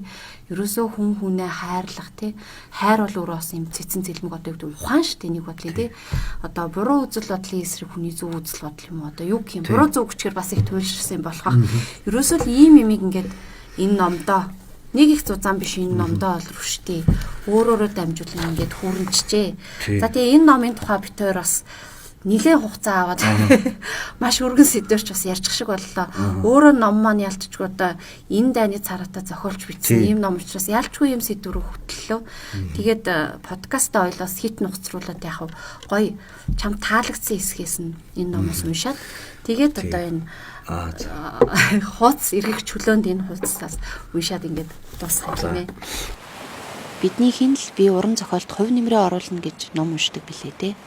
Унших явцдаа олж нэндэгнэх эрхэм зүйлс мэдрэх таашаал заримдаа хангалттайгаас хангалттай билээ. Виржиниа Вулф. Хайр бол нүр их хүч. Бүрэн чадлаараа ажиллаж хэмээн уулыг ч хөдлөж чадах дэлхийн ертөнцийг бүрнээ өөрчлөх хүч гэдэгт би үргэлж итгэнэ гэж байгаа. Тэгээ энэ зөвхөн нөгөө хоёр хүний бие биенээ хайрлах хайрын тухай биш юм шиг байна. Энэ хүмүүс дэлхийн ертөнц бие биенээ хүлээн зөвшөөрөх тухай санаа. Чиний хөрш чамаас өөр шашинтай байж болно. Гэхдээ чиний хөрш чамаас шуналдаж байж болно. Гэхдээ чи тэр хүний үзэн ядах шалтгаан юусэн биш. Тийм ээ? Гэсэн санаа. Тэгээд урлаг хосрогдмол үзэл санааг сордгийг хэлэх хүсэл эдгээрийн энэ тэргүүр өндөлсөн. Урлагийг хамгийн гол үг нь энэ аахгүй. Урлагийг үл башаах хийгээд илт гутаах гихч мөн чанарыг нь ойлгоогүй харгаа. Урлаг тухайн цаг үедх хэвшмэл санааны эсрэг харгуулан тавьсан уран бүтээлийн хүсэл тэмүүлэл алсын гараа мөн. Өөрөөр хэлбэл тухайн цаг үеийнхээ хоцрогдмол хэвшмэл хойшин татагч үзэл санааг уран бүтээл сөрдөг. Гюстав Флоберийн зохиолдоо хэлсэн хэвшмэл санаа бол урлагийн дайсан гэдгийг урлаг мэддэг гэсэн ийм үг. Твиттер бол бохирын худаг. Хэрв та тийш хувингаа орхиос тэмдхийн бохир буртгаас өөрийн хувийг утхан аав гэдэг. Санаа тий. Тэгэхээр иймэрхүү санаа мод байна. Маш олон ийм баялаг санаатай ном юм даа үнэхээр. Тий. За тэгээд эндээс надад таалагдсан нэг ийм сайхан шүлэг байгаа. Тэр шүлгийг уншаад дуусгая тийм ээ. За дуусгах болж байгаа л тэр шүлгийг уншаа. Тий. За энэ Камингсийн энэ хормон дээрээ энэ ковидын дараахан хормсон тэг ингээд тийм баха. Өөрөө нөгөө өөрийг нь дагсан хүмүүс дандаа үхэлтэй золгодог жоохон хатуу тавилантай өөрийг нь дэмжсэн жишээл нагиб махбуз өгсөн гэдэг ч юм. Ойр дотны хүмүүсээ айгүй их нууцлдаг хүмүүсээс өөштэй тэгээд өөрийнхөө эхнэрийг нууцлахыг хүссэн учраас нууцаар гэрлсэн. Тэгээд нууцаар гэрлэх үедээ эхнэртэй зориулж Камингсийн зүрхийг чинь би бидээ авч явдаг гэдэг шүлгийг хормон дээр уншсан юм байл. Тэр шүлгийг би одоо уншия. Зүрхийг чинь би бидээ авч явдаг. Зүрхийг чинь би зүрхэндээ тээж явдаг. Хизээч орхидоггүй. Би хаана явна? Чи тэнд амраг минь. Ганцхан миний үйлдэл, бүхэн гагцгүй чиний үйлдэл хонгор минь. Ямар ч тавилан намайг айлгахгүй. Янаг минь чи миний тавилан. Ямар ч ертөнц намайг татахгүй. Үзэсгэлэнт чи миний ертөнц, миний үнэн. Саран үргэлж ямар ч үг хэлдэг бай. Тэр нь чи. Наран мөнхөд ямар ч дууг аялдаг бай. Тэр нь чи. Энд хэнийч мэдэхгүй хамгийн далд нууц бий. Энд үндсийн үндэс дахианы нахиа бас сэтгэлийн үнэмших оюуны ойлгох хэмжээг давж ургасан амьдрал нэрт модны тэнгэрийн тэнгэр энд бий. Одыг тусгаар барьдаг орчлонгийн гайхамшиг энэ билээ. Зүрхийг минь авч явдаг. Зүрхэндээ тээж явдаг. Камингсийн стогой шүлэгтэй. За ингээд манай Болор Судар хэвлэлийн газрын дэрэгдэх хуудас сэргийгч чөлөөнд подкастын маань 2 дахь дугаар өндөрлөж байна. Бид Салман Рүшди хэмээх нэр зохиолчийн хутга халдлагын дараах эргцүүлэл хэмээх баримт бүтээлийн талаар ярилцлаа. За тэгээд манад зочноор оролцож номын тухай, уран зохиолын тухай, зохиолчийн маань тухай сайхан яриа өрнүүлсэнд баярлалаа. Тэгээд Болор Судар хэвлэлийн газраас эрхлэн гаргасан энэ хоёр номыг урьдчилан бэлэг болгоё. За. За. Олдос Хаксли тий. Чойнзгийн Баатар гомбар сүүлчийн орчуулгын Орчуулгын нэг дээ. Монгол хэлний агуу гүш Баатар гой орчуулга. За. За. Хуудас сэргийгчүүлэнд подкаст нэвтрүүлэг.